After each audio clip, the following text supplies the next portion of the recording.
Welcome dear students. आज digital communication system में हम स्टडी करेंगे introduction to digital communication. After completing this topic you will be able to recall digital communication system and its advantages over analog communication system. You will be able to discuss the baseband signal and bandpass signal. अगर मैं इस topic की examination point of view से importance की बात करूं तो इस टॉपिक से आप लॉन्ग टाइप के, शॉर्ट टाइप के एंड ऑब्जेक्टिव टाइप के, थ्योरिकल टाइप के प्रॉब्लम एक्सपेक्ट करते हैं। इस टॉपिक से न्यूमेरिकल टाइप की प्रॉब्लम जनरली नहीं पूछी जाती हैं, लेकिन थ्योरिकल टाइप की प्रॉब्लम बहुत सारी पूछी गई हैं इस टॉपिक से। एग्जामिनेशन पॉइंट ऑफ व्यू से टॉपिक आपके लिए बहुत ज्यादा इंपॉर्टेंट है। अगर मैं इस टॉपिक की प्रैक्टिकल इंपॉर्टेंस की बात करूं तो आज हम जानेंगे कि डिजिटल कम्युनिकेशन क्यों प्रैक्टिकली एनालॉग कम्युनिकेशन से बेटर है। तो प्रैक्टिकली भी ये टॉपिक आपके लिए बहुत ज्यादा इंपॉर्टेंट है। यहां पर ओवरऑल ये टॉपिक हमें बहुत अच्छे से समझना है और स्टडी करना है, क्योंकि यही आपका बेस बनाएगा जो आप पूरा का पूरा डिजिटल कम्युनिकेशन स्टडी करने वाले हैं। चलिए टॉपिक स्टार्ट करते हैं। तो अगर हम बात करें डिजिटल कम्युनिकेशन की, तो देखिए डिजिटल कम्युनिकेशन का जो बेस होता है वो एनालॉग कम्युनिकेशन ही होता है, क्योंकि जो एनालॉग कम्युनिकेशन में आप मॉड्यूलेशन पढ़ते हैं वही सेम डेफिनेशन आपकी डिजिटल कम्युनिकेशन में भी यूज होती है। जो एनालॉग कम्युनिकेशन का आप पर्पस पढ़ते हैं कि पर्पस क्या था, पर्पस था आपका मैसेज सिग्नल को ट्रांसमिट करना, तो वो सेम पर्पस आपका यहां भी फॉलो होता है विथ कुछ एडवांटेजेस के साथ। तो यहां पर अगर हम डिजिटल कम्युनिकेशन की बात करें, अगर मैं आपको ब्रीफ में बताऊं तो पर्पस इसका वही है, कम्युनिकेशन का मीनिंग आपकी वही है। यहां पर डिजिटल कम्युनिकेशन मीन्स क्या होगा, कम्युनिकेशन मीन्स क्या था आपका, कम्युनिकेशन का मीनिंग जब आप एनालॉग कम्युनिकेशन सिस्टम में पढ़ते हैं तो क्या पढ़ते हैं, transmission of signal from source to destination. ठीक है, तो यहां पर आप क्या बोलेंगे, transmission of digital signal from source to destination. तो बेसिकली यहां पर आपका टारगेट क्या होता है, यहां पर जो आपका सिग्नल होता है, देखिए मेनली जब आप डिजिटल कम्युनिकेशन पढ़ते हैं तो आगे जाकर हम बहुत डिटेल में पढ़ने वाले हैं कि हमें क्या क्या पढ़ना है, लेकिन जो मेनली आपका फोकस होता है ना कि जब आप कैरियर सिग्नल अप्लाई करके मॉड्यूलेशन परफॉर्म करते हैं, जो आप ASK, PSK, FSK पढ़ेंगे डिजिटल कम्युनिकेशन सिस्टम में, वही आपका मेन कम्युनिकेशन होता है जो आपको डिटेल में पढ़ना है विथ कैरियर। तो वहां पर आप देखेंगे कि किस तरीके से आप फ्री स्पेस में डिजिटल सिग्नल को, जो मैसेज सिग्नल आपका डिजिटल फॉर्म में होगा, उसे आप कैसे ट्रांसमिट करते हैं। तो ये सारी चीजें आप डिजिटल कम्युनिकेशन में पढ़ने वाले हैं। तो transmission of digital signal from source to destination यही होता है। कम्युनिकेशन की डेफिनेशन आपकी चेंज नहीं होगी, बस जो आपका सिग्नल है वो डिजिटल फॉर्म में होगा। ठीक है, जो मेन आपको यहां पर समझना है डिजिटल कम्युनिकेशन के बारे में, वो ये समझना है कि इसके एडवांटेजेस क्या क्या है, ये कैसे आपका एनालॉग कम्युनिकेशन सिस्टम से बेटर है। आपको ये समझना है यहां पर कि आपको डिजिटल कम्युनिकेशन में पढ़ना क्या क्या है, कौन कौन सी मॉड्यूलेशन स्कीम्स होती हैं आपकी, जिनको आपको एनालाइज करना है यहाँ पर, जिनको आपको सीखना है यहाँ पर। तो हम सबसे पहले यहाँ पर ये समझ लेते हैं कि एनालॉग कम्युनिकेशन सिस्टम से बेटर कैसे है आपका डिजिटल कम्युनिकेशन सिस्टम। तो सबसे पहले हम स्टडी करेंगे एडवांटेजेस ऑफ डिजिटल कम्युनिकेशन।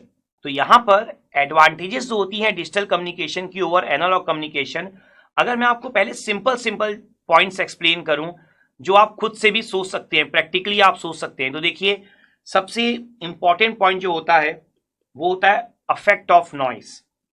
तो अफेक्ट ऑफ नॉइस जो होता है डिजिटल कम्युनिकेशन में वो बहुत लेस होता है। तो affect of noise is very less.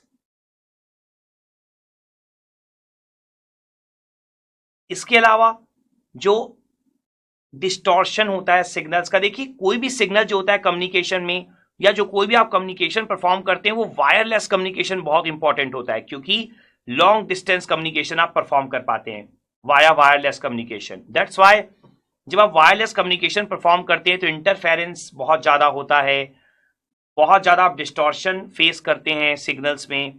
तो ये सारी चीजें जो होती है वो बहुत लेस होती हैं इन डिजिटल कम्युनिकेशन। तो आपको हमेशा ध्यान रखना है कि अगर आपको लेस डिस्टॉर्शन चाहिए, लेस इंटरफेरेंस चाहिए, तो आप क्या यूज करते हैं, डिजिटल कम्युनिकेशन। तो क्या लिखेंगे आप, less distortion and less interference.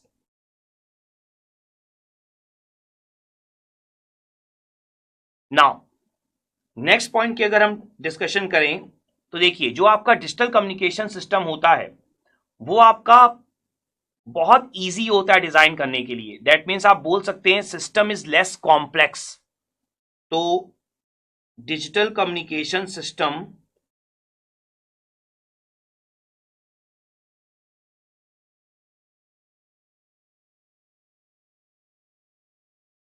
Is less complex, और साथ ही साथ बहुत ज्यादा चीप पड़ता है बनाने में, तो लेस चीपर। सिंपली आप बोल सकते हैं चीपर, लेस कॉस्टली। तो यहां पर ये जो आपका डिजिटल कम्युनिकेशन सिस्टम होता है, ये इसके बहुत ऐसे एडवांटेजेस हैं जो आप अपने आप से भी समझ सकते हैं। प्रैक्टिकली आप देखते आए हैं डिजिटल कम्युनिकेशन सिस्टम को। लेकिन अगर मैं कुछ इंपॉर्टेंट अब यहां पर बताने जाऊं आपको, तो देखिए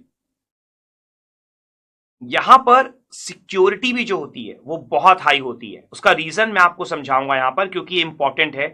देखिए सिक्योरिटी की अगर आप बात करते हैं, तो डिजिटल कम्युनिकेशन सिस्टम में डीएसपी के कुछ फंक्शंस जो है वो इंप्लीमेंट किए जा सकते हैं, लाइक इंक्रिप्शन, कंप्रेशन, जिससे आप की जो इंफॉर्मेशन रहती है वो सिक्योर रहती है। ठीक है, तो आप क्या लिख सकते हैं यहां पर, information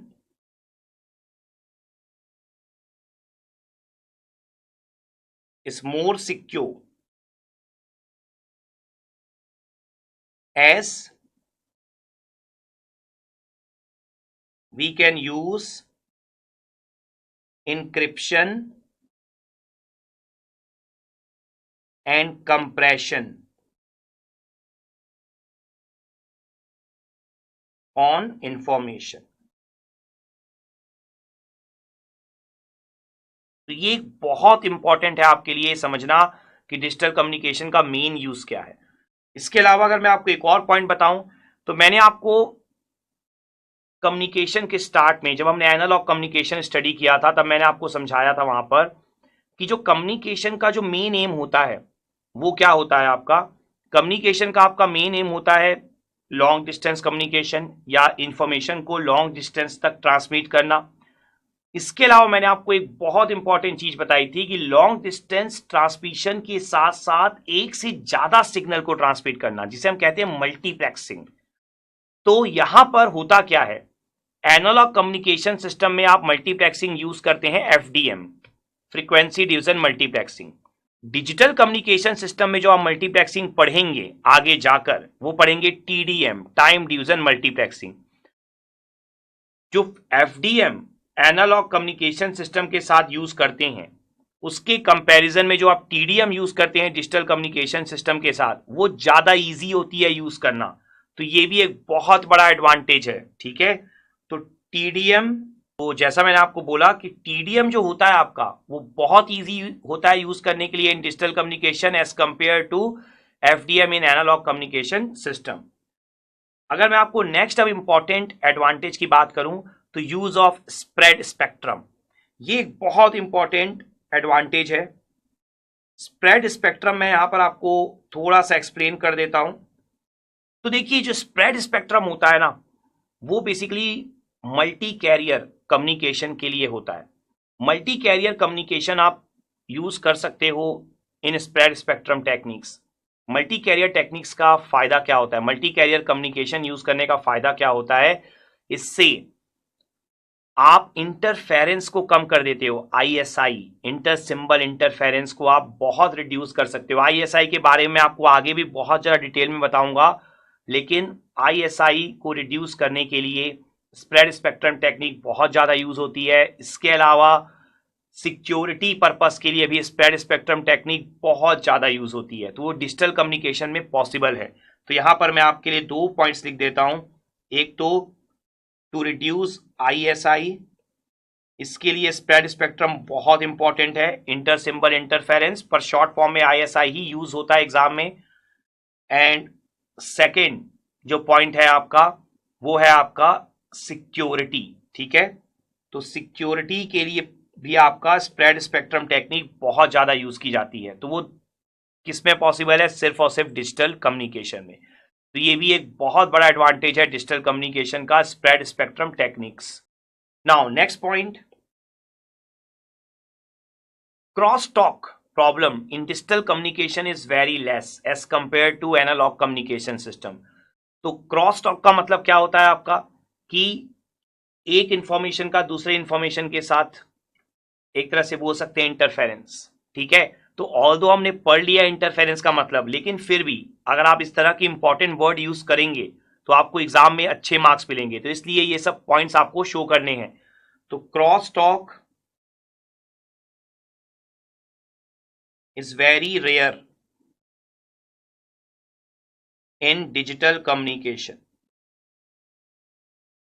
so next point is digital signal. देखिए आपको पता है डिजिटल इंफॉर्मेशन को सेव करना बहुत ईजी होता है as compare to analog communication या एनालॉग इंफॉर्मेशन को। तो digital signal can be saved very easily as compare to analog signals. Digital signal में या डिजिटल कम्युनिकेशन में देखिए जैसा आप एनालॉग कम्युनिकेशन में पढ़ते हैं नॉइज का इफेक्ट, वैसे ही डिजिटल कम्युनिकेशन में आप चेक करते हैं प्रोबेबिलिटी ऑफ एरर, ठीक है। जब दो सिंबल्स के बीच में प्रोबेबिलिटी ऑफ एरर कितनी होती है वो आप चेक करते हैं डिजिटल कम्युनिकेशन में, तो वो आप आगे जाकर स्टडी करेंगे। लेकिन डिजिटल कम्युनिकेशन में प्रोबेबिलिटी ऑफ एरर को बहुत ज्यादा रिड्यूस किया जा सकता है by applying the proper error detecting codes. तो यहां पर जो application of error detecting and error correcting codes है वो बहुत इंपॉर्टेंट है। Probability of error can be reduced by proper error correcting and detecting codes.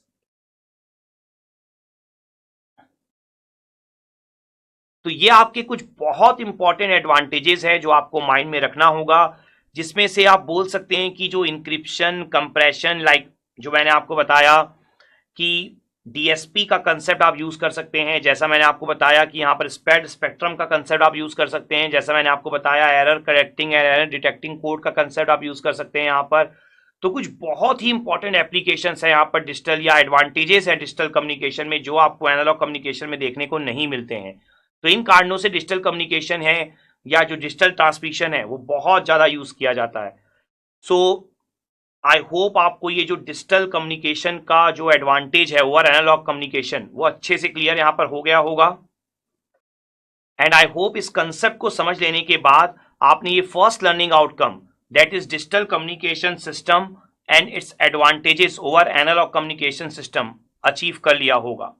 Let's have a quick knowledge check.